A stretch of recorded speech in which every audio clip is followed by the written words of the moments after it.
Hello, everyone. Tonight, we are with you at the edge of the frozen world. Before we begin this journey through ice and time, if you enjoy stories that help you relax and drift into peaceful sleep, please like this video and subscribe to the channel. Only if you truly appreciate what we create here. Now, dim your lights, settle in, and let this story carry you gently forward. As soon as the ice shone before dawn, Indigenous families walked slowly through the frozen valley, their breath turning to crystal in the air, knowing that survival depended not on speed, but on patience. The first light touched the horizon like a whisper. Thomas walked at the front, his weathered boots crunching softly against packed snow. Behind him, 27 souls moved in careful formation.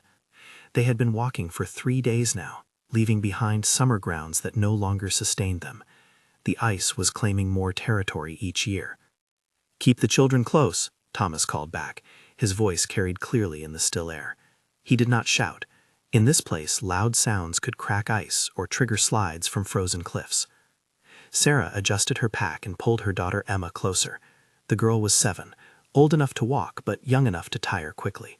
Emma's small hand gripped her mother's thick glove. This migration was Emma's 3rd, but the first she would remember clearly. But what Sarah did not tell Emma was that this migration felt different from the ones before. The temperature had dropped 15 degrees in 2 nights. Thomas checked the sky constantly, reading patterns most people would miss.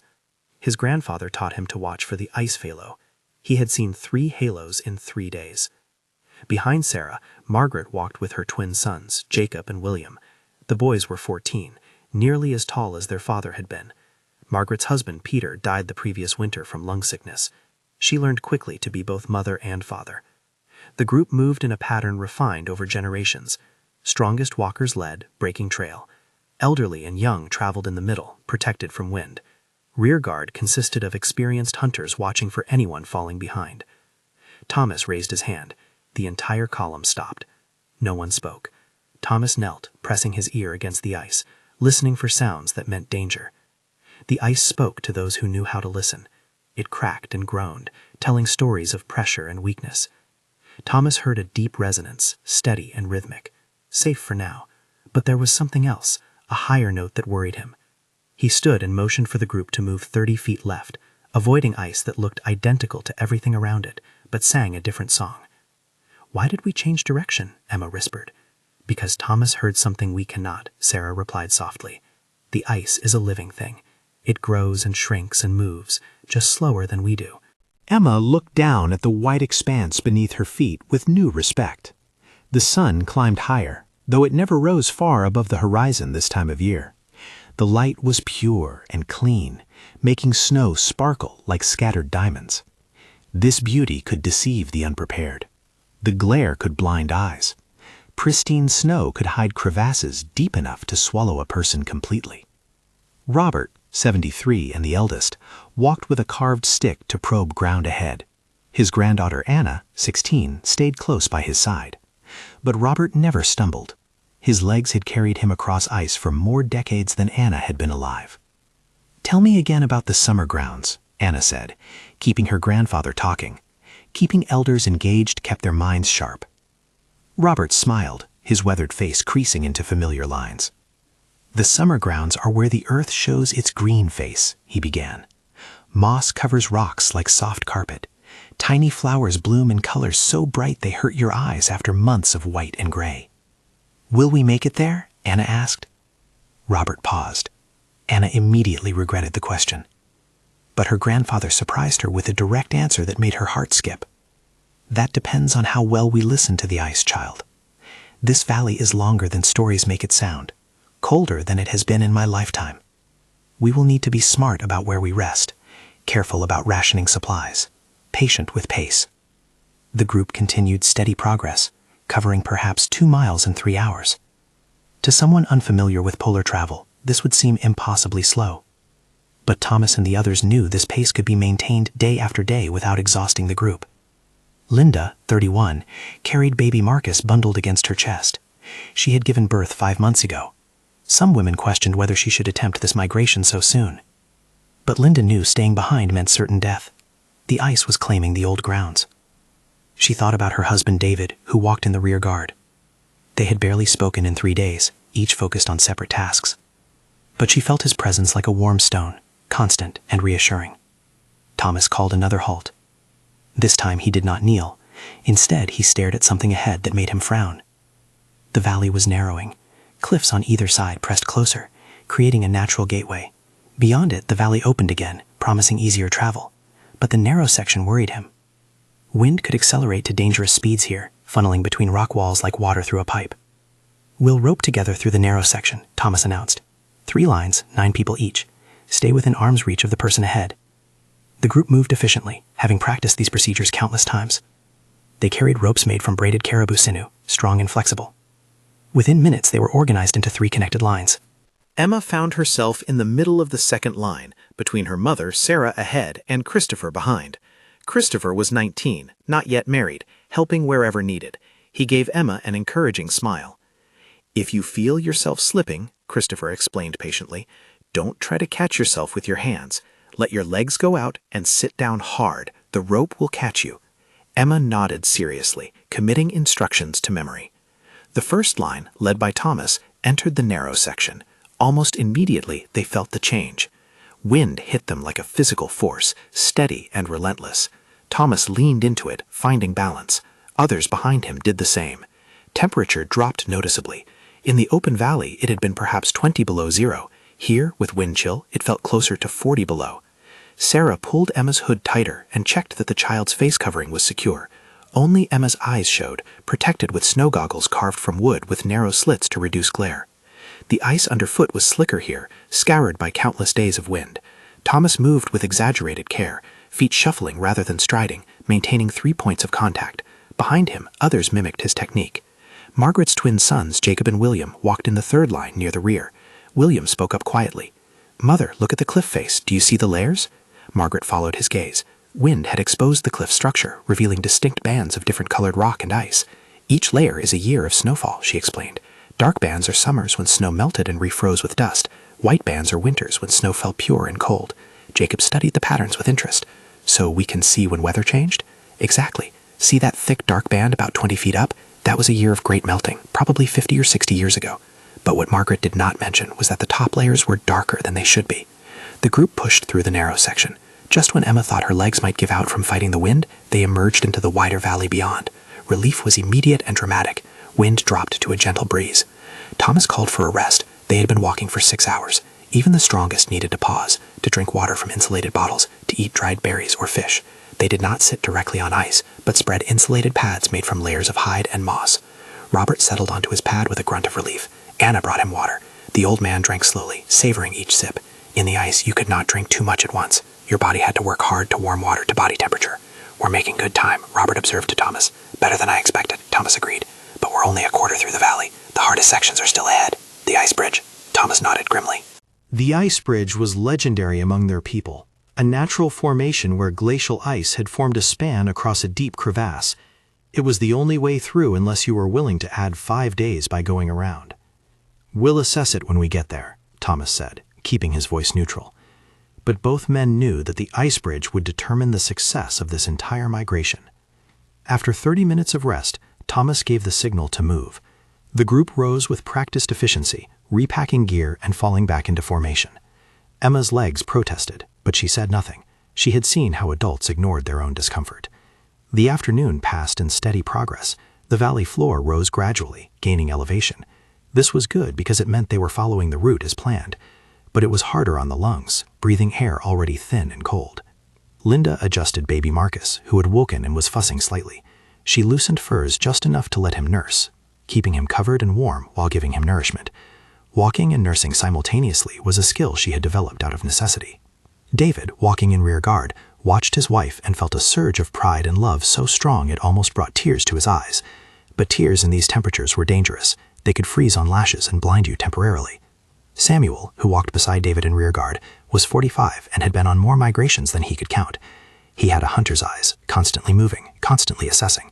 He noticed that old Robert was moving more slowly than this morning. "We should aim to camp early today," Samuel said quietly to David.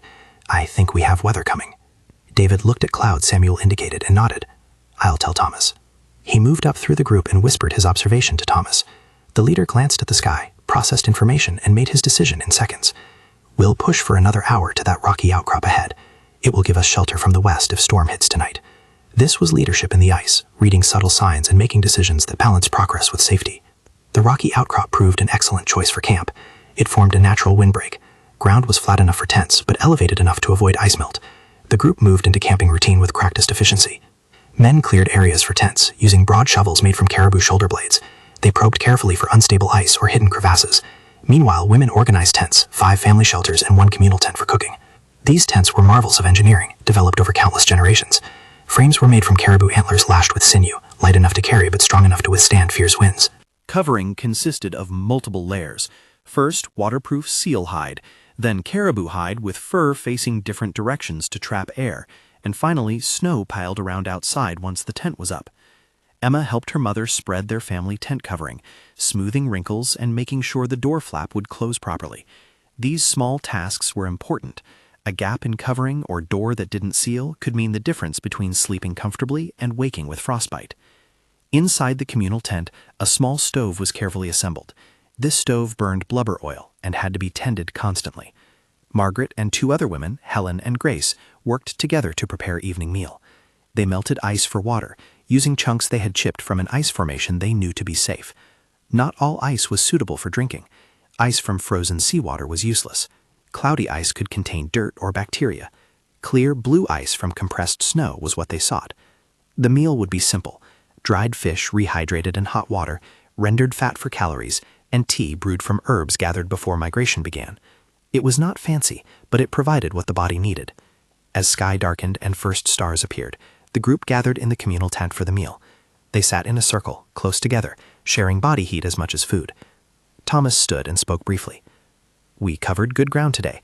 Everyone did well, especially the children. Tomorrow will be similar, but we'll need to maintain focus. The ice doesn't forgive carelessness." He paused. Everyone knew what was coming next. "The day after tomorrow, we'll reach the ice bridge." The tent fell silent. Even those who had never crossed the ice bridge had heard the stories, but there was no fear in the silence, only acceptance. Robert cleared his throat and began to speak, his voice taking on that storytelling quality. "The ice bridge has stood longer than anyone can remember. My grandfather's grandfather crossed it as a young man, and he said even then it was ancient. The ice there is special, compressed under tremendous weight, harder and stronger than ice around it." He paused for effect. Emma leaned forward, completely absorbed. "But," Robert continued, "the bridge demands respect. You cross in single file, with space between each person. You move steadily, but not quickly. And you never, ever look down into the crevasse below."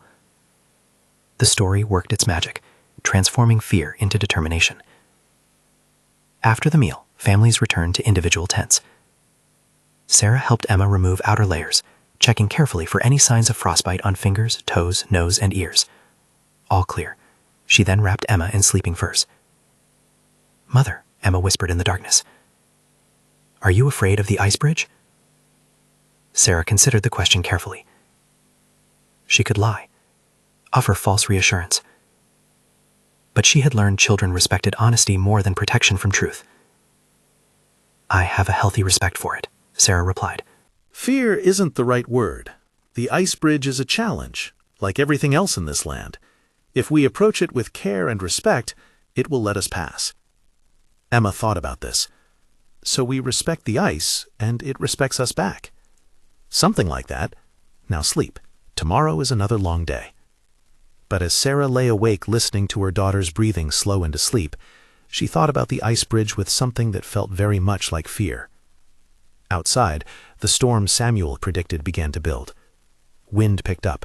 Snow started to fall, first in gentle flakes, but gradually increasing. Thomas stepped out of his tent and stood in the growing storm, letting his senses assess severity. This was not a dangerous storm, not yet. Wind was strong but not violent. Snow was falling heavily but not blinding. They were safe in their camp, protected by the rocky outcrop. He looked up at stars, which were rapidly disappearing behind clouds. Somewhere ahead, perhaps 2 days' walk, the ice bridge waited. Thomas had crossed it 3 times in his life. Each time it had held. but each time he had noticed changes. Small cracks that hadn't been there before, sections that seemed thinner, the groan of ice under stress. He thought about the 27 people in his care. Every decision he made affected all of them. If he judged wrong, people could die. The weight of this responsibility was enormous, but Thomas had been trained for it since childhood. Leadership in the ice was not about being fearless. It was about being thorough, patient, and willing to make difficult decisions. Tomorrow they would walk. The day after, they would reach the ice bridge. Thomas returned to his tent, where his wife Maria waited. "How thin is the bridge, really?" she asked. Thomas sighed. Maria deserved honesty. Thinner than it was. Last season's hunters said they could see light through it in places, maybe 3 feet thick at the narrowest point. Is that enough? It should be, if we cross currently. Single file, well-spaced, moving steadily. Ice can support distributed weight much better than concentrated loads. And if it can't? Thomas didn't answer, because they both knew what would happen if the bridge failed. The storm blew through the night, covering tents with fresh snow that actually helped insulate them from cold. Inside their sleeping furs, families slept the deep sleep of physical exhaustion. Emma dreamed of the ice bridge. In her dream, it was made of glass, and she could see through it to depths below, where strange fish swam in water so cold it should have been ice. She walked across with confidence, each step ringing like a bell. Sarah, lying beside her daughter, did not dream, but lay in that half-awake state where the mind churns through worries. She thought about Emma's small hand in hers, about the trust children place in adults to guide them safely. In the communal tent, the stove burned low but steady, tended through the night by volunteers taking shifts. Robert sat the midnight shift, staring into small flame, remembering all the migrations he had made. He was not sad. This was simply the way of things. The ice took some and spared others according to rules that were sometimes clear and sometimes mysterious. The storm ended an hour before dawn. Sun rose into a sky scrubbed clean by wind. Morning came slowly, light filtering through tent walls with that particular quality it had after fresh snow. Thomas woke before anyone else, listening. The storm had passed. Wind had dropped to almost nothing. This was good. They could make strong progress today. He dressed quietly, not wanting to wake Maria, and stepped outside. The world had been transformed. Snow lay thick and even, covering their tracks from yesterday, smoothing every rough edge. The rocky outcrop behind them looked like a white wave frozen in place. Thomas walked a short distance from camp, reading the land with eyes trained by decades of experience. Snow depth, wind patterns, the way light reflected off distant ice formations. Everything told him today would be clear but cold, very cold. By the time he returned, others were stirring. Fires were being coaxed back to life. Children emerged from tents, eyes puffy with sleep, breath clouding the air. The morning routine unfolded with quiet efficiency. Breakfast was warm tea and small portions of dried meat. Food had to be rationed carefully. They still had 5 days of travel ahead, maybe 6 depending on conditions and the ice bridge.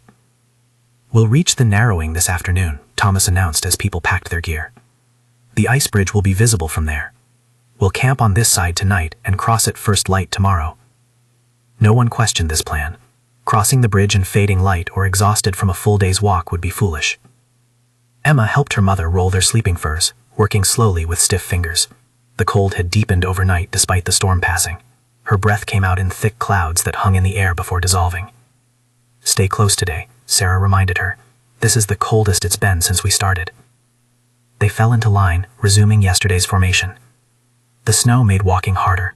Each step required more effort, lifting feet high enough to clear the surface. Thomas set an even slower pace than before. But what worried him was not the snow depth. It was the absolute stillness of the air. When air was this still and this cold, it meant something, usually weather building again, or temperatures about to drop even further. Either way, they needed to reach the ice bridge before conditions worsened. Robert walked with more difficulty today. His granddaughter Anna noticed immediately. The old man's breathing was heavier, his steps less certain. She stayed closer, ready to support him if needed. "Tell me about the bridge," Anna said, more to keep him talking than because she needed to hear it. Keeping him engaged kept him strong. The bridge. Robert began, then paused to catch his breath. The bridge is where ice and time meet. It was formed by glaciers long ago, before anyone's memory. The ice there is older than our people's oldest stories. He walked several more steps before continuing. Some say the bridge grows thinner each year. Others say it's been the same for generations.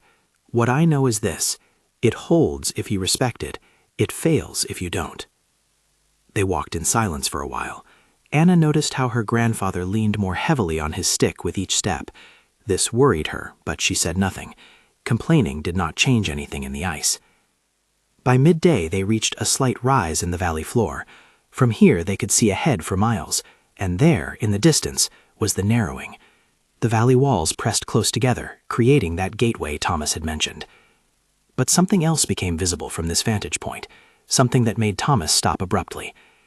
Beyond the narrowing, suspended between walls of ice like a frozen thread, was the bridge itself. Even from this distance they could see how delicate it looked, how impossibly thin, how it seemed to glow with that particular blue color that meant ancient, compressed ice. "Mother of ice," Samuel whispered beside David in the rearguard.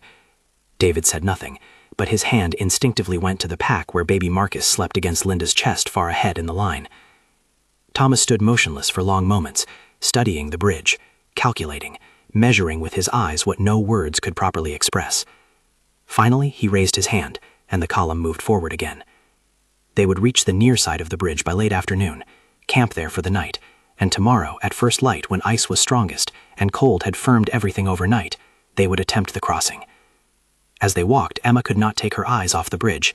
It seemed to shimmer in the distance, like something from a dream, beautiful and terrifying in equal measure. "Is it really strong enough?" she asked her mother quietly. Sarah did not answer immediately.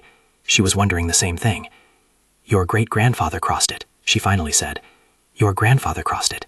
Your father crossed it before you were born. The bridge has held for longer than our people can remember. But will it hold for us?" Sarah pulled Emma closer as they walked. "We'll find out tomorrow." The afternoon passed in tense silence. Everyone could see the bridge now. Even those who had crossed it before studied it with new concern. It did look thinner than remembered, more fragile. The crevasse beneath it seemed impossibly deep, a black wound in the ice that disappeared into darkness. When they finally reached the camping spot, relief mixed with dread. Relief that today's walk was done, dread for what tomorrow would bring. This campsite was less sheltered than the previous nights. There were no rock formations to break the wind, only the walls of the narrowing itself rising on either side. But it was the closest safe spot to the bridge. Tents went up quickly. Everyone worked with increased urgency. The cold was deepening as the sun descended, and they could all feel it pressing in from all directions. That night, the communal tent was quieter than usual. People ate their evening meal without much conversation. Even the children seemed subdued, picking up on the tension from the adults. Thomas stood finally, knowing he needed to address what everyone was thinking. "Tomorrow we cross," he began simply.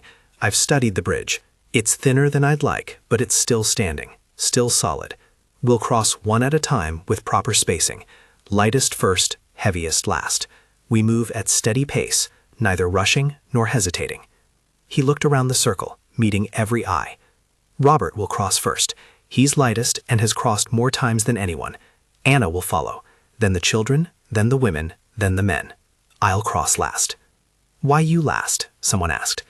"Because if the bridge is going to fail, it will fail under accumulated weight. I won't ask anyone to take a position I'm not willing to take myself." This silenced any further questions. Robert spoke up, his voice thin but steady. "The bridge has always held. It will hold tomorrow. Trust the ice. Trust the old ways. We will all reach the other side safely." The old man's confidence had a calming effect. Conversation resumed, though still subdued. People began to retreat to their family tents as the night deepened. In their tent, Emma lay between her parents. Sarah held her daughter close, while Emma's father Michael rubbed the girl's cold feet between his hands, warming them. "Tell me a story," Emma whispered. Michael thought for a moment, then began. "Long ago, before the ice claimed so much land, our people lived in a place where summer lasted longer than winter. Grass grew tall and green. Caribou were so numerous you could not count them. and the people were happy. "Why did we leave?" Emma asked. The ice began to grow, slowly at first, then faster. The summers grew shorter, the winters grew longer. Our people had to choose, stay and freeze, or follow the caribou north to where the land was still free of ice. "Will the ice ever stop growing?" Michael exchanged a glance with Sarah in the darkness. "I don't know, little one, but I know that our people are strong. We adapt, we survive, and tomorrow we'll cross the bridge just like our ancestors did, and like their ancestors before them." Emma fell asleep shortly after, her breathing evening out, but Sarah and Michael lay awake for hours, listening to wind test the tent walls, thinking about what tomorrow would bring. Outside, Thomas made one final walk around the camp, checking that everything was secured. The bridge loomed in the darkness ahead, barely visible in starlight. It looked even more fragile at night, like a line drawn by a careful hand that could be erased just as easily. He thought about his decision to cross last. It was the right decision, the only decision, but it meant watching everyone he cared about cross before him, unable to help if something went wrong. The temperature continued to drop. By the time Thomas finally returned to his tent, it felt like 50 below zero, the kind of cold that could kill exposed skin in minutes. Tomorrow would need to be fast. Once they started crossing, they couldn't stop. As he lay beside Maria, he whispered a prayer to the ice, to the ancestors, to whatever forces governed this frozen world. "Hold for one more day, just one more crossing. Then you can do what you will." Maria's hand found his in the darkness. "Sleep," she whispered. "Tomorrow will come soon enough." But sleep was long in coming. Thomas lay awake listening to the wind, listening to the ice, listening for any sound that might tell him whether tomorrow would bring safe passage or disaster. In the deep cold of the night, the ice bridge groaned, a sound so low and deep that most people slept through it, but Thomas heard it, and Robert heard it, and several others who lay awake with worry heard it too. It was the sound of ice under stress, not breaking, but complaining, shifting incrementally under its own weight and the weight of ages. The night stretched long, the cold grew deeper, and the bridge waited, patient and implacable, for what the morning would bring. Climax. Dawn came late and reluctant, as if the sun itself feared what this day would bring. Thomas was up before first light, standing at the edge of camp, staring at the bridge in the growing dimness. The temperature had dropped even further overnight. His breath crystallized instantly, falling to the ground like powder. This kind of cold could be fatal if they moved too slowly, but it also meant the ice would be at its strongest. Cold firmed everything. Others began to emerge from tents. No one spoke much. Breakfast was eaten quickly, hot tea that burned going down, but brought temporary warmth to their cores. Thomas gathered everyone together. "We begin in 1 hour. Time for ice to warm slightly with the sun. Too cold is as dangerous as too warm. We need the bridge responsive, not brittle." The hour passed in nervous preparation. Packs were lightened as much as possible. Everything non-essential was left at the camp. They would return for it after crossing, if they needed to return for it. Robert prepared himself carefully. As the first to cross, he bore great responsibility. His granddaughter Anna helped him adjust his clothing, making sure everything was secure but not restrictive. "You've done this before," she reminded him. 4 times, he agreed, "but I was younger then, stronger." "You're still the strongest," Anna said fiercely, "and the wisest. The bridge knows you. It will hold." Robert smiled and touched her face gently. "I will see you on the other side, child." Thomas checked the bridge one final time. In the growing light, he could see more detail. The ice was indeed thinner than he remembered. In several places, he could see that slight translucence that indicated depth of only a few feet. But the structure appeared sound. No obvious cracks, no signs of imminent failure. "It's time," he announced. Everyone moved to the edge of the crevasse. The bridge began about 20 feet ahead, spanning a gap that was roughly 100 feet across. Not a long distance, but the crevasse beneath was impossibly deep. Looking down into it made your head swim. Robert stepped forward. He carried only a light walking stick, nothing else. He paused at the beginning of the bridge, seemed to gather himself, then stepped onto the ice. The bridge accepted his weight without protest. He walked slowly, stick tapping gently ahead of him, testing each step before committing his full weight. His movements were careful but not hesitant. This was the wisdom of experience. Trust but verify. Everyone watched in absolute silence. The only sound was Robert's stick tapping ice and the faint whisper of wind through the crevasse. Halfway across, Robert paused. For a horrible moment, everyone thought something was wrong, but he was simply catching his breath. The cold and exertion at this elevation was significant, even for someone moving slowly. After a moment, he continued. The second half of the crossing seemed to take forever. But then Robert stepped off the bridge onto solid ice on the far side. He turned and raised his stick in victory. A collective exhalation of relief swept through the group. The bridge had held. Anna went next. Younger, lighter, she moved with more speed, but she still maintained careful attention, following the exact path her grandfather had taken. His footprints in the frost that coated the bridge guided her. She made it across without incident. Then the children began crossing, one at a time.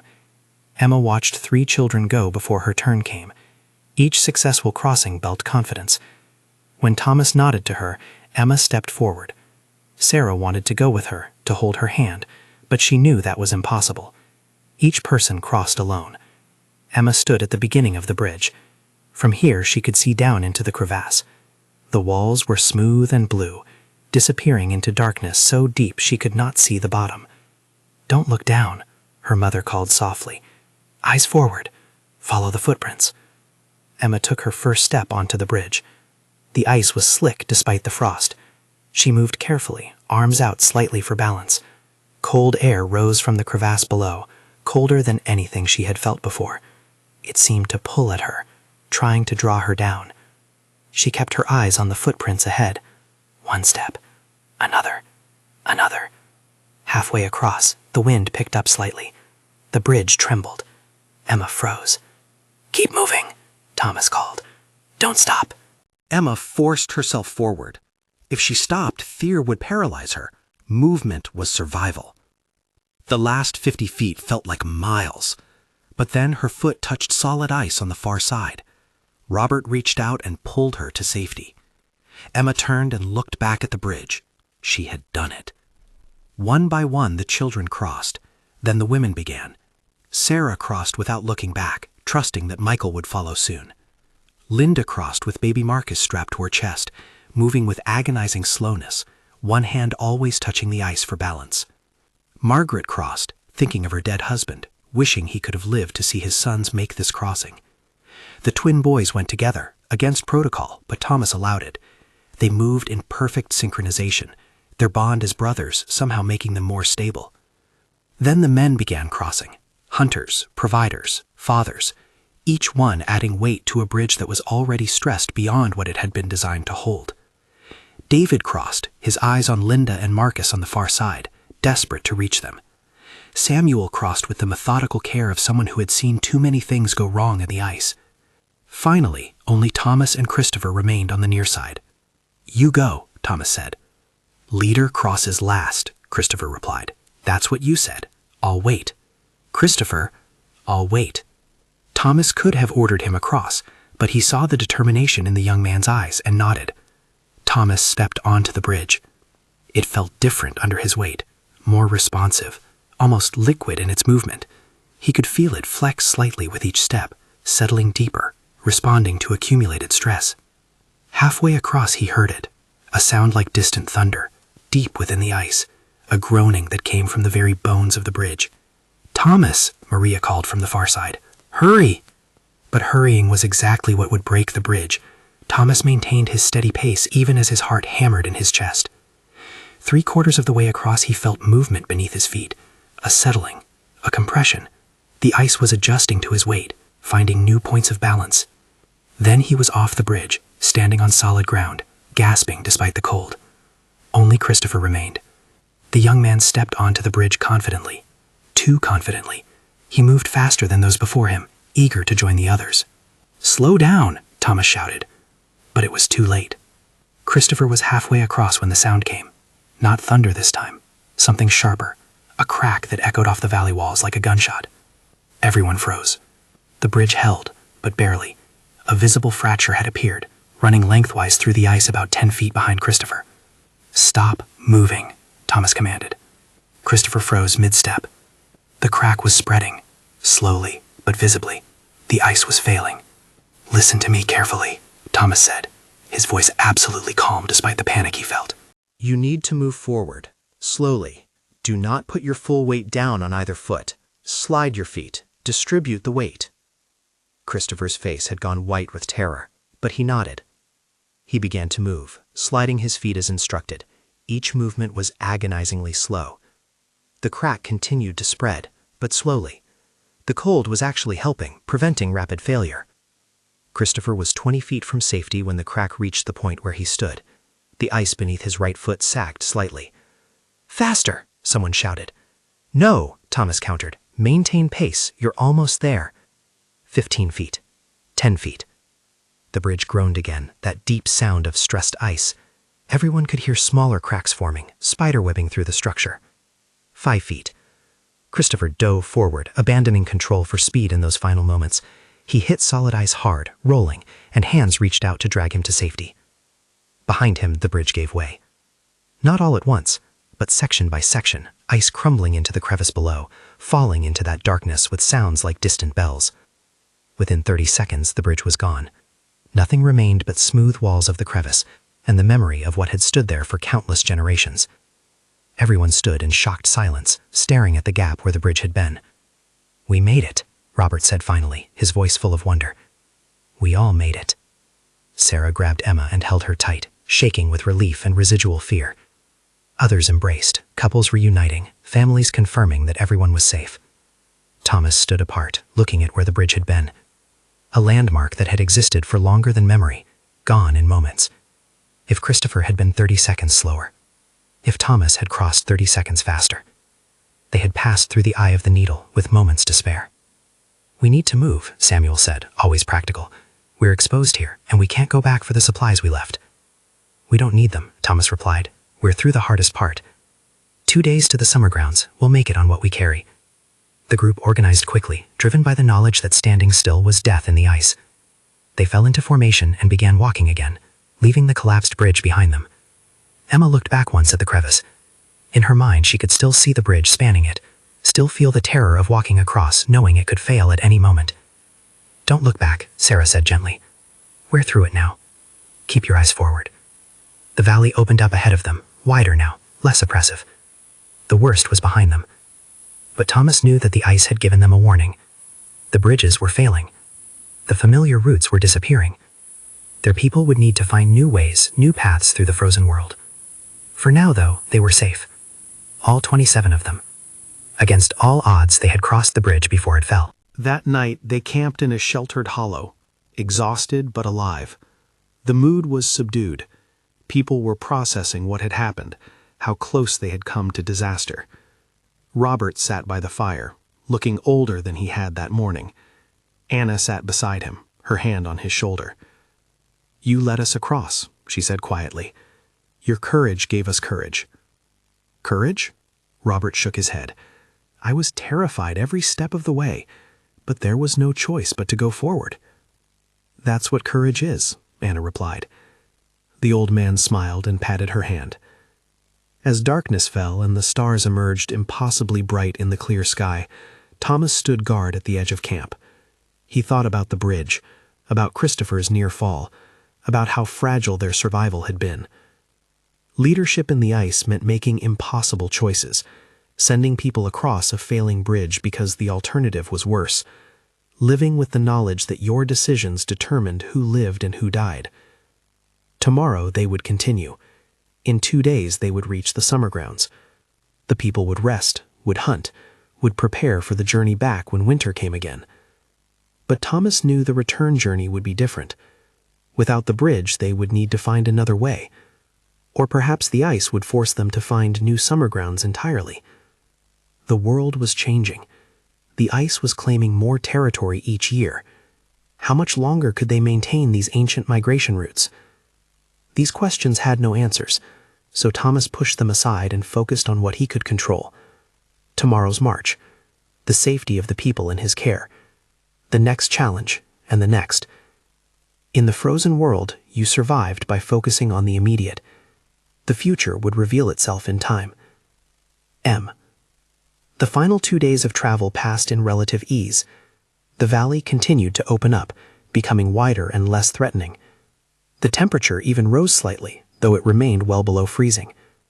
Without the weight of the bridge crossing hanging over them, people moved with lighter steps. Children laughed again. Conversations resumed. The group began to feel like themselves once more, rather than a collection of people held together by fear. On the afternoon of the second day, Robert stopped suddenly and pointed ahead. "Look," he said simply. At first, no one saw it. Then gradually details emerged. A slight change in the color of the ice, a softness to the contours of the land ahead, and then, unmistakably, a patch of dark earth showing through snow. "The summer grounds," Anna breathed. They increased their pace, no longer conserving energy. The destination was visible now. Nothing would stop them from reaching it. As they crested a final rise, the full extent of the summer grounds spread before them. It was smaller than Robert remembered. The ice had claimed sections that had been cleared just 5 years ago. But there was still enough. Still grass preserved beneath snow. Still shelter. Still hope. "We made it," Emma said, her voice full of wonder. Thomas raised his hand, and the column stopped one final time. Everyone stood together, looking at the land that would sustain them through the brief summer months. "We made it," Thomas repeated. "Every single one of us." There was no celebration, no shouting or cheering, just quiet satisfaction, the profound relief of a journey completed against all odds. They descended into the summer grounds and began setting up a more permanent camp.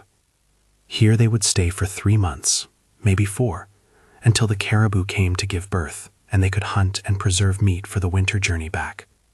But that was for later. For now, they simply rested. That night, in a shelter more substantial than any they had slept in for weeks, families gathered close. The fire burned warm and generous. Food was shared without strict rationing. Children fell asleep with full bellies and warm feet. Sarah sat with Emma, brushing the girl's hair, marveling that they had made it, that her daughter had walked across that bridge and survived. "Will we have to cross the bridge again to go back?" Emma asked. Sarah paused. She had been wondering the same thing. "The bridge is gone," she said finally. "We'll find another way. Your father and Thomas will scout new routes. Our people always find a way." Emma considered this and nodded, satisfied. Robert sat near the fire with his granddaughter, both of them lost in thought. The old man knew this might be his last migration. The journey had taken more from him than he wanted to admit. But he had lived to see his granddaughter cross the ice bridge. He had lived to guide his people to safety one more time. That was enough. Thomas stood outside the shelter, looking back the way they had come. The valley was invisible in the darkness, but he could feel it there, waiting, patient. Next year, the ice would be thicker. The cold would be deeper. The journey would be harder. But his people had survived this journey. They would survive the next, and the next, however many it took, until the ice finally stopped growing, or their people learned to live in this frozen world permanently. Maria came to stand beside him, slipping her hand into his. "What are you thinking?" she asked. "About the bridge," he admitted. "About how close we came to losing people. About what it means that the old ways are disappearing. The old ways disappear so new ways can be found."